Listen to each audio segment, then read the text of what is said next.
My life a fairy tale. My dance a true reality. I dedicate this ballet book to the amazing world of dance. Not all ballet dancers may encounter on their way an easy life, as some are more privileged than others. How many of you may collect all your past decades' life memories all in one single brain? Well, I take this advantage to write down what my brain has registered throughout my whole life, before I will start getting too old and forget all my living memories. My book will highlight dance, of course, but not as many other writers who only emphasize the pure ballet technique, in my case. A common daily life that a simple person like me had encountered with the so many difficulties. All events stated in here are purely real, no fantasy add-ons.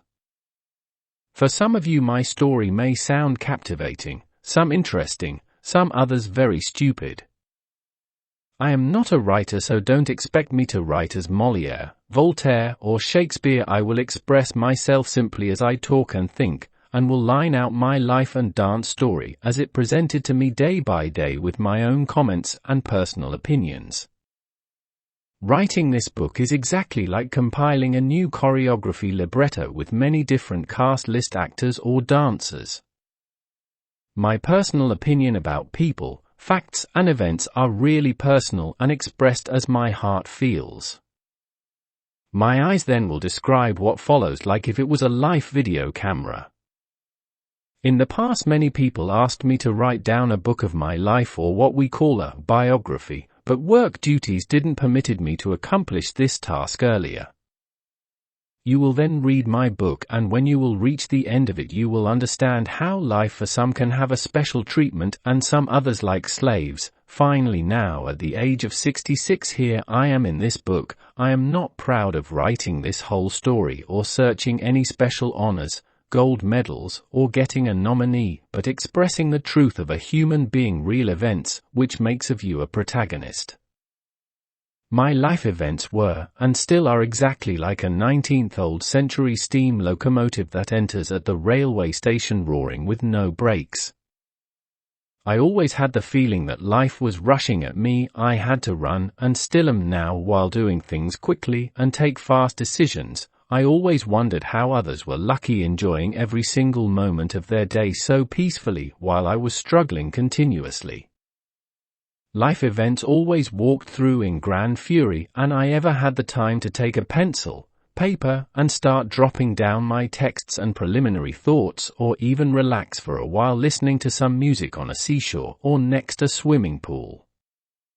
Finally, now with my laptop things go much easier and faster. I hope that the reader will enjoy my simple style and way to express myself. What does life really want from me? Why destiny made me born on this earth? What mission do I really have? Why ballet has chosen me? Why I started understanding things and appreciate the essence of life and ballet after years and years of hard work. Why some people were not really encouraging, while just a few were and became essential part of my life and dance career. My first dance performance, the biggest flop of my life? Yes, indeed. If instead of ballet I would have chosen another job? How many times during classes, rehearsals, and performances I decided to stop and never continue? Can ballet teachers be less rude? Less demanding? Why is ballet's discipline so harsh, like a cutting glass? In my ballet life my tears are similar to a river of sadness and joy. Do people bow and make you compliments just because they need you or want something from you? Why in ballet world the real friend are just a few? Why boys have to struggle within a taboo type of idea with a society that doesn't really know what means ballet? Many questions, but not all valid replies so far. You have to really experience all by yourself, and maybe you will understand my words. Synopsis. My personal view about a human life? Each individual on this earth is born with a specific designed destiny. Each human being may remember or regret his past, live and enjoy his present, but inexorably must accept the future. Future is a like great trip into the unknown which ends in a dark mystery. Future is similar as when you walk along the street and you ever know what or who may stand or wait for you behind a building's corner. You get out from your home at your daily work, but you never know if destiny would or will underline that day as the last of your life. A human being life is similar to a heavy book with many pages. Let's pick a heavy book with many pages. Each page represents a single day of your life. In this book you are allowed to turn one page at the time. Many of us, when reading a new book for curiosity, we browse and jump on the last few pages to see how the book will end up. But in the book of life we can't do that, only one page per day can be turned. Destiny is sealed since our birth and does not permit us to return back in time or even modify things or events. Destiny is similar to many rails lane and you don't really know which one to choose. But upon your final decision, once you have made your choice, there is no way of return. We all know that we shall die one day, but what we always wonder, and this refers to this enigmatic future itself. How we shall die and in which conditions we shall leave this earth. It seems that our life is only a testimonial of the good and bad things we do. Life is divided by two poles, the positive and negative, the north and south, the good and bad, the cold and heat, the winter and summer, the male and female, the angel and demon, the well-off and the poor, the black and white, ending up with other two enigmatic poles, war and peace.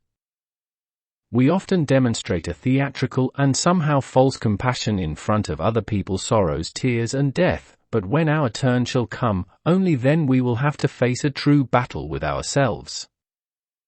For some of us, fear of death is too heavy to stand while searching the last book page is always existent, and this may turn into a real nightmare. Many others instead, while smiling to the grip of death, walk forward into a blind unconsciousness. Even if my words may sound like a frightening horror movie, in my point of view, this mysterious fate must not stop us of our daily living. We must try to enjoy every single moment of life, without burning our butterfly wings. If you notice well, the arrow's clock keep turning continuously, and each second, hour, day, month, year and decades flows very fast. You realize you are getting old only when you look to the past family pictures. Has anyone tried to make the clock arrows turn backwards instead of clockwise? No anybody so far, as time flows forward and never backwards. During your formal school or high school you make your apprenticeship, while you accumulate the so-called degrees or diplomas during the early 2 decades of your life. That is excellent, of course, but you will never equalize a different experience of what life teaches you as you become the leading actor of the so many events. In my opinion, often life gives you little awards, but on a change gives you a great benefit experience. In other words, life is the best university of all. I meant this thought before starting my writing just to emphasize that. We must accept fate, life as it is, enjoy whatever you have, always face events with determination and smile. Many tears might help you to face better, and on prompt time, you may consider then your past like a river that ends up into a forgetfulness ocean. Life then is a continuous trip towards infinity with a no access point. Try now to read and enjoy my story.